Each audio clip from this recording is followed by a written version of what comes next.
AumSum was strolling through the park when he felt something strange under his shoes.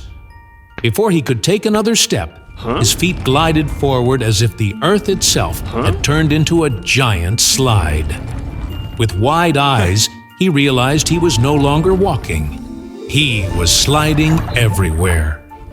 He slid down pathways, zipped past benches, and twirled joyfully around fountains.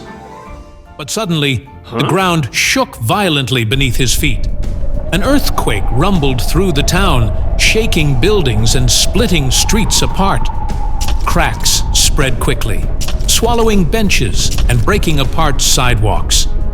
A large crowd near a bridge screamed as the structure began to collapse. The bridge tilted dangerously, leaving people trapped in the middle with no safe way to escape. Without wasting a moment, AumSum launched himself forward, sliding across broken roads that no one else could cross. His speed allowed him to reach the trembling bridge in seconds. He slid up the tilting surface, balancing carefully as pieces of stone crumbled around him.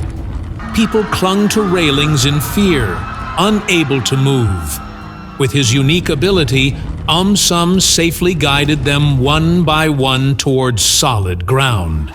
The people cheered for their sliding hero, AumSum.